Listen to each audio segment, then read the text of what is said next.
m'amuser avec la langue déjà, avec les mots. Je vais chercher une tonalité, une couleur, un rythme.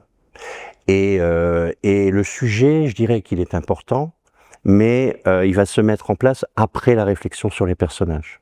Moi, je pars des personnages. J'ai beaucoup appris de Michel Lebrun, qui fut un auteur extrêmement prolifique et qui avait une théorie, c'était celle de la combinatoire, comme il disait. Combiner les choses. Et je pense qu'au départ, si on a une galerie de portraits intéressante, on aura une histoire intéressante. Donc moi, je mets en place des personnages qui résonnent avec mes préoccupations, hein, qui sont chargés de moi aussi, chacun, même homme, femme, adolescent, vieillard. Je me transpose. Ils sont un peu le reflet disparate de ce que je suis moi-même. Et je me dis, tiens, s'ils sont suffisamment forts, suffisamment riches dans leur être profond, mais aussi dans leur vocation, dans l'époque, les faire se rencontrer va créer de l'histoire. Voilà, c'est cette combinaison qui va. Voilà. Et pour moi, c'est déterminant. Je peux pas dire que je parte d'un sujet.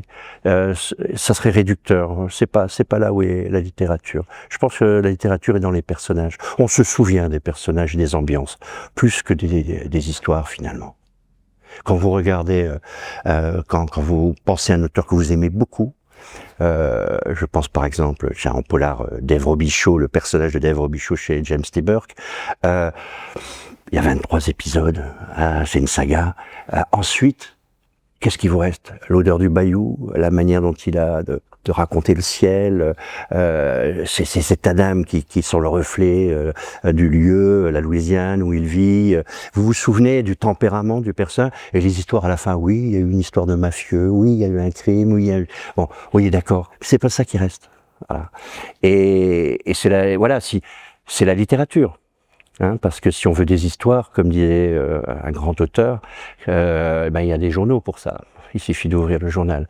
Donc la littérature se situe ailleurs, elle se situe au niveau des sens profonds, quoi. Voilà, il faut respirer un texte, il faut qu'on le sente. Moi, quand je pars dans une histoire, par exemple, là, je suis en train d'écrire quelque chose qui se passe plutôt à la montagne. Moi, dans mon travail d'écriture, je veux que le lecteur ressente la montagne. Je veux pas qu'il la voie, je veux qu'il la ressente. Donc, c'est tout un travail très très délicat.